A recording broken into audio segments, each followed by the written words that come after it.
क्या आपने कभी नोटिस किया है कि सबसे पावरफुल लोग वो नहीं होते जो हमेशा एक जैसा बिहेव करते हैं? वो लोग जो लगातार अडेप्ट करते हैं, जो अपनी पर्सनैलिटी, बिहेवियर और एटीट्यूड को टाइम के साथ चेंज करते हैं, वो हमेशा एक कदम आगे लगते हैं। वो अनप्रेडिक्टेबल होते हैं, मिस्टीरियस होते हैं, उन्हें समझ पाना मुश्किल होता है। रॉबर्ट ग्रीन भी अपनी फेमस बुक में यही बात कहते हैं।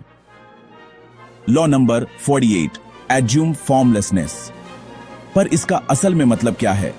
चलो थोड़ा पीछे चलते हैं और हिस्ट्री के एक ग्रेट स्ट्रेटेजिस्ट को देखते हैं, सन तेजू, वो इंसान जिसने लिखी थी ये book. By the way, military strategists के लिए आज भी बाइबल जैसी है।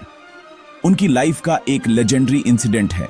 सन तेजू एक छोटी सी आर्मी को एक बहुत बड़ी दुश्मन फोर्स के अगेंस्ट लीड कर रहे थे। अब दुश्मन ने थॉटा, इजी विन, हम इन्हें मिनटों में कुचल देंगे। लेकिन संत जू के दिमाग में कुछ और था।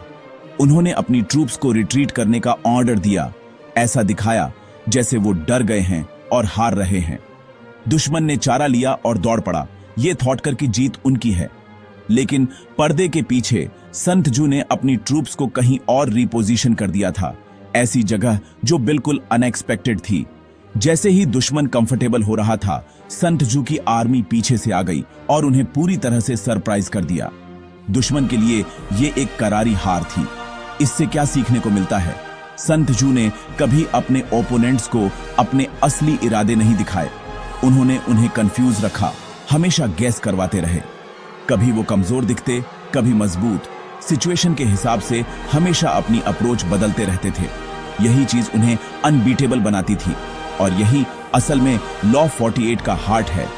एक ही सिस्टम, एक ही प्रोसेस, एक ही तरह की सोच में फंसकर मत रह जाओ।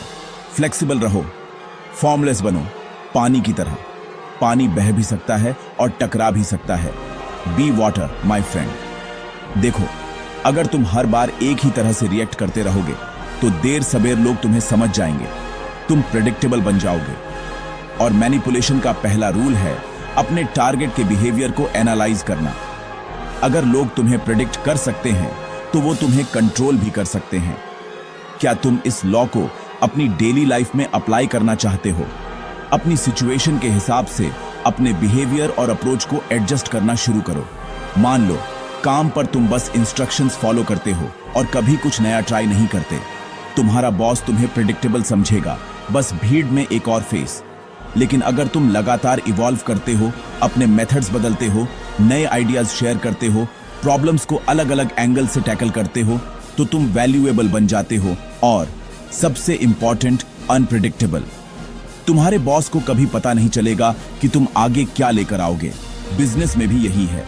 बेस्ट कंपनीज हमेशा अपने प्रोडक्ट्स और स्ट्रेटजीज को इवॉल्व करती रहती है, अपने कॉम्पिटिटर्स को गेस करवाती रहती हैं। अगर तुम कभी चेंज नहीं होते तो धीरे धीरे तुम्हें इग्नोर कर दिया जाता है, मार्केट और तुम्हारे आसपास के लोगों द्वारा भी। तो चाहे वो तुम्हारा करियर हो या तुम्हारे रिलेशनशिप्स, कभी खुद को एक ही रोल में फंसने मत दो। अडेप्ट करते रहो। अपने एक्शंस, थॉट्स और बिहेवियर को सिचुएशन के हिसाब से एडजस्ट करो। इस तरह तुम हमेशा अपने राइवल्स से 2 कदम आगे रहोगे, चाहे वो प्रोफेशनल हो या पर्सनल। याद रखो, पावर और सक्सेस का सीक्रेट फ्लेक्सिबिलिटी